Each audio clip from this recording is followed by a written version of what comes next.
Assalamualaikum warahmatullahi wabarakatuh. Saya Andra Yudokusuma dari D3 Sistem Informasi dengan NIM 2114008 ingin menjelaskan apa itu teknologi informasi, sistem informasi, dan media sosial.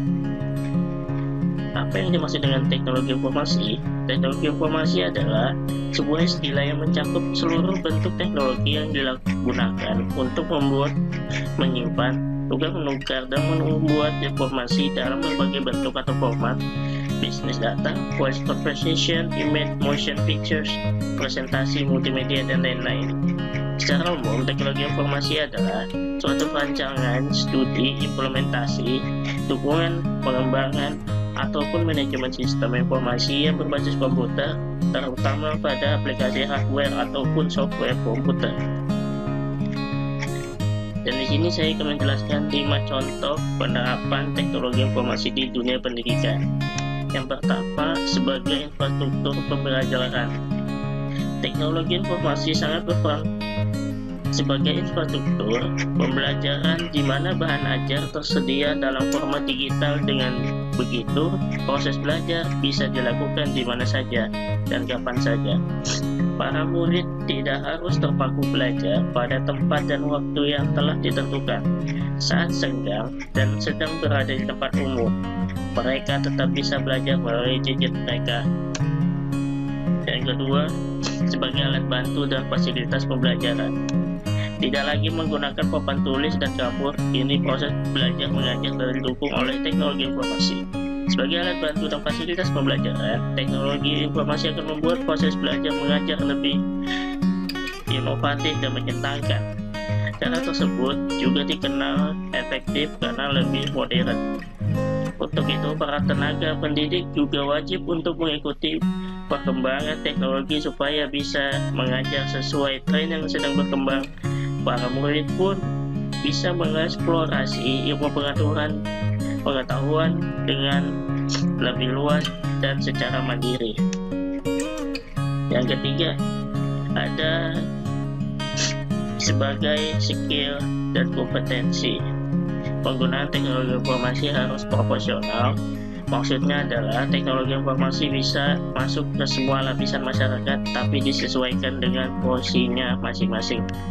Jangan sampai teknologi informasi untuk masyarakat berpendidikan universitas diberikan kepada masyarakat pedesaan yang rata-rata memiliki latar belakang pendidikan rendah. Yang keempat, sebagai sumber informasi penelitian. Proses penelitian dalam dunia pendidikan jadi lebih mudah dilakukan berkat adanya teknologi informasi sebagai sumber informasi. Keberadaan teknologi informasi juga membuat penelitian seseorang jadi bisa dimanfaatkan dan diketahui oleh orang lain. Hal tersebut akan berguna untuk mencegah terjadinya penelitian yang serupa. Yang kelima, sebagai media belajar online. Belajar bisa dilakukan di mana saja, termasuk secara online, menggunakan internet. Banyaknya website, blog, forum, atau aplikasi yang kini banyak tersedia di internet membuat siapa saja bisa belajar secara online. Contohnya saja ada perpustakaan online, yaitu perpustakaan dalam bentuk digital yang menggunakan internet sebagai wadahnya. Siapapun bisa mengakses sumber-sumber ilmu dengan mudah tanpa dibatasi jarak dan waktu. Ada juga diskusi online dari forum-forum yang berbentuk di internet yang membuat siapapun bisa berdiskusi dan bertukar pendapat dengan orang-orang yang tergabung dalam forum tersebut. Dan di sini saya akan menjelaskan apa yang dimaksud dengan sistem informasi.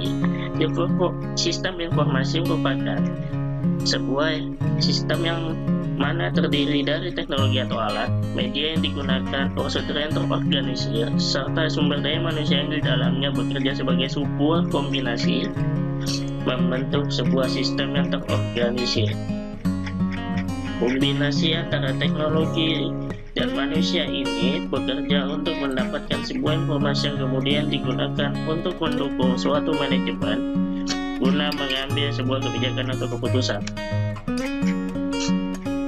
Dan di sini saya akan menjelaskan 5 contoh sistem informasi yang terdapat di lingkungan pemerintahan, pertokohan atau perdagangan, dan fasilitas umum. Yang pertama, di lingkungan pemerintah. Sistem informasi sangat berbesar manfaatnya dalam menunjang pelaksanaan tugas-tugas pemerintahan. Sistem informasi yang terdapat pada perusahaan seperti sistem informasi kepegawaian, sistem informasi penggajian atau SIM gaji, sistem pengelolaan perpustakaan, SIMPUS, dan lain-lain. Yang kedua, ada di lingkungan pertokoan. Sistem informasi yang terdapat pada pertokoan seperti informasi harga, informasi konsumen, informasi barang. Pendistribusian barang pada pertokoan langsung didistribusikan langsung dari pusat dan dituju ke cabang-cabang lainnya. Jika ada di lingkungan fasilitas umum, yang pertama ada rumah makan. Tujuannya untuk meningkatkan jumlah produksi dan mengurangi angka keluhan dari pelanggan pada saat pemesanan dan keterlambatan pengiriman makanan kepada pelanggan. Karena jika pelanggan sering dikecewakan oleh suatu sebab yang tidak seharusnya terjadi dan diharapkan, yaitu keterlambatan pemesanan makanan, maka konsumen tidak dipercaya lagi pada rumah makan tersebut. Maksudnya pemesanannya biasanya pegawai yang mencatat. Jika rumah makan ramai, maka customer sendiri yang menulis pesanannya di nota pesanan tersendiri yang mempunyai nomor nota yang nantinya dibuat rekapan 2 rangkap, 1 diberi kasir dan 1 diberi untuk dapur. Pembeli sendiri hendaknya lebih baik dalam memberikan manajemen pelayanan pada konsumennya sehingga para customer tidak akan menyesal setelah membeli produk kita. Kedua, di stasiun, memberi pelayanan bagi para penumpang kereta api dari antri tiket, peron sampai pada waktu naik ke kereta api.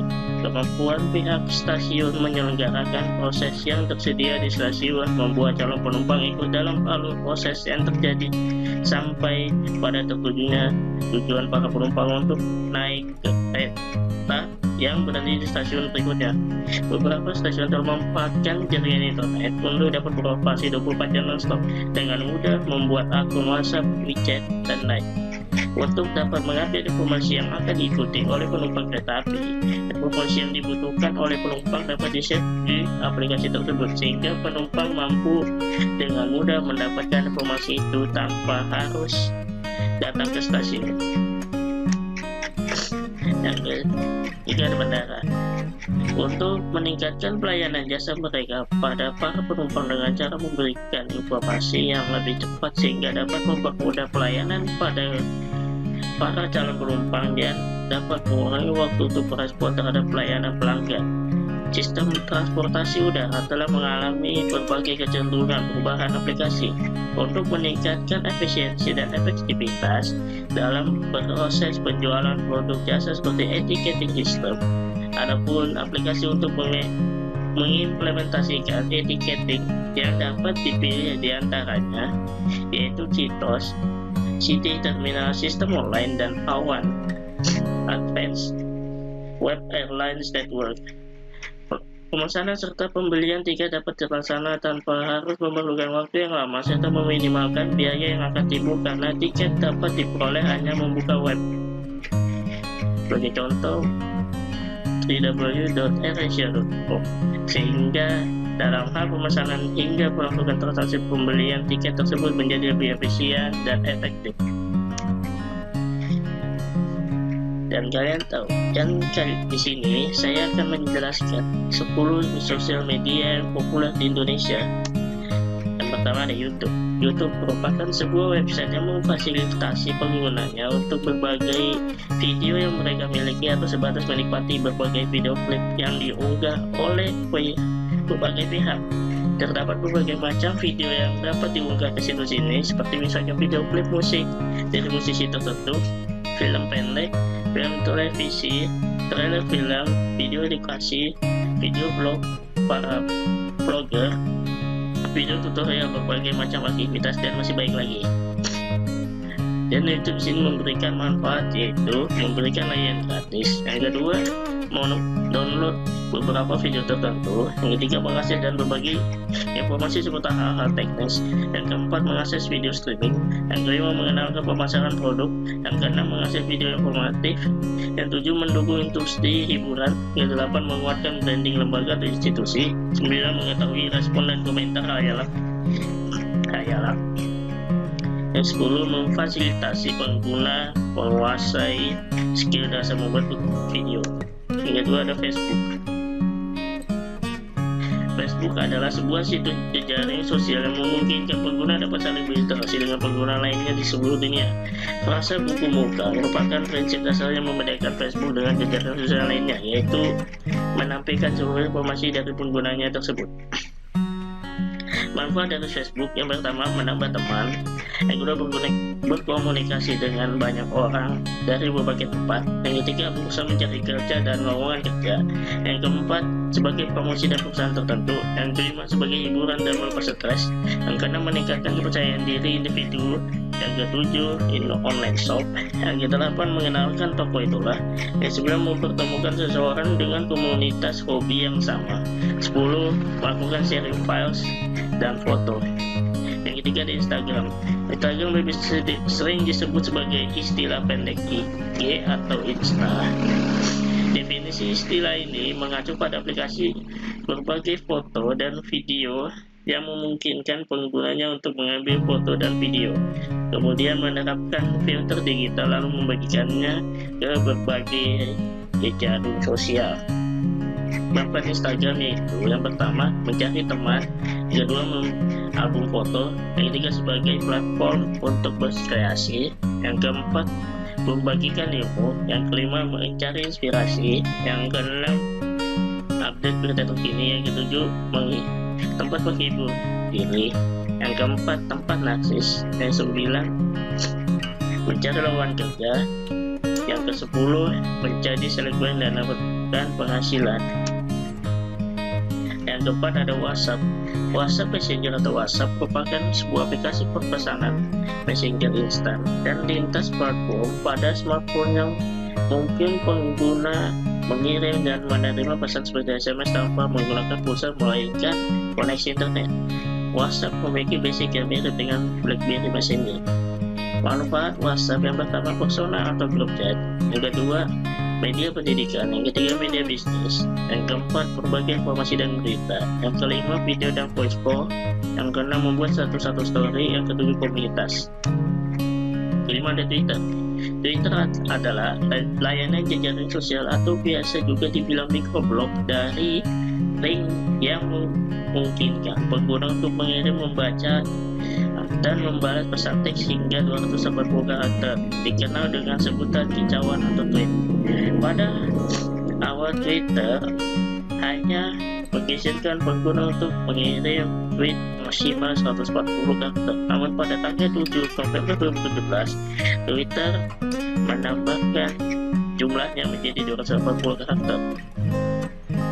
Manfaat Twitter: yang pertama, sebagai media komunikasi. Yang kedua, berbagi informasi, berita dan pendapat. Yang ketiga, berbagi motivasi. Yang keempat, media bisnis. Yang kelima, menggerakkan atau mempengaruhi massa. Yang keenam, media hiburan. Yang ketujuh, mengasah kemampuan menulis.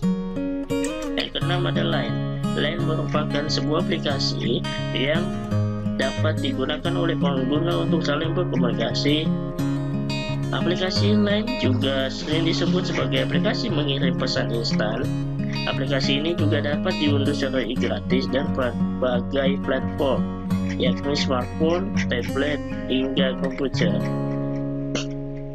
Manfaat Line: yang pertama, komunikasi menjadi lebih efisien. Yang kedua, menambah jaringan pertemanan. Yang ketiga, mudah berbagi foto, video, suara, dan berkas lain. Yang keempat, hemat waktu dalam menyimpan dan menemukan file. Yang ketujuh ada TikTok. TikTok adalah jejaring sosial yang tengah hits dan disukai banyak orang, dari yang muda hingga dewasa. Saat ini, lewat media ini, kita bisa berbagi video pendek dengan durasi 15 detik yang diisi dengan nyanyian, tarian, dan berbagai filter kreatif. Kreativitas kita akan diuji lewat konten yang kita buat. Tak jarang kita bisa menemukan konten yang sangat menarik secara editing sampai dengan konten yang sangat lucu.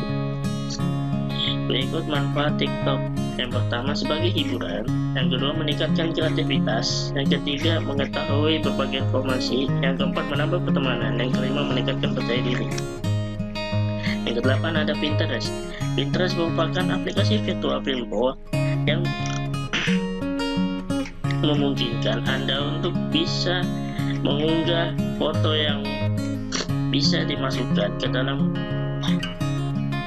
kategori semacam album atau folder. Misalnya apabila Anda membuat album bernama petualang, maka foto semua yang ada di dalamnya berkaitan dengan petualangan. Berikut manfaat Pinterest. Yang pertama, inspirasi yang melimpah. Yang kedua, promosi produk atau jasa. Yang ketiga, meningkatkan traffic. Yang keempat, menaikkan conversation rates. Yang kelima, up to date dengan tren terbaru. Yang kesembilan ada Telegram. Telegram adalah aplikasi pesan chatting yang memungkinkan pengguna untuk mengirimkan pesan chatting rahasia secara dienkripsi end-to-end sebagai keamanan tambahan. Dengan Telegram, Anda juga dapat berbagi lebih dari sekedar gambar dan video, tetapi Telegram juga memungkinkan Anda untuk mentransfer dokumen atau mengirim lokasi Anda saat ini ke teman dengan mudah. Manfaat Telegram: yang pertama, Telegram mengirim pesan lebih cepat. Yang kedua, Telegram lebih ringan dijalankan. Yang ketiga, Telegram dapat diakses pada berbagai perangkat secara bersamaan. Yang keempat, berbagai file dengan ukuran lebih besar. Yang kelima, grup yang lebih banyak penampung. Yang keenam, channel pada Telegram. Yang ketujuh, Telegram punya fitur bot. Yang kedelapan, lebih interaktif. Yang kesembilan, Telegram lebih aman. Dan terakhir ada Facebook Messenger. Facebook Messenger adalah sebuah situs aplikasi perangkat lunak yang digunakan untuk instant messaging yang mempermudah pengguna Facebook dalam berkomunikasi satu sama lain melalui pesan teks, panggilan suara, dan kini terdapat panggilan video. Manfaat Facebook Messenger: yang pertama, semua orang bisa menggunakan Messenger. Yang kedua, terhubung dengan 50 teman dalam satu grup video chat. Yang ketiga, berinteraksi dengan bot di Messenger. Yang keempat, dan memilih dan memesan media di restoran pilihan. Yang kelima, membuat grup playlist di Spotify. Yang keenam, kirim pesan melalui video durasi 15 detik ke teman. Yang ketujuh, bermain games. Yang kedelapan, mencari teman. Yang kesembilan, mencari bereaksi menggunakan message reaction. Oke, sekian penjelasan dari saya mengenai teknologi informasi dan media sosial. Saya ucapkan terima kasih dan mohon maaf jika ada salah-salah kata. Saya akhiri. Wassalamualaikum warahmatullahi wabarakatuh.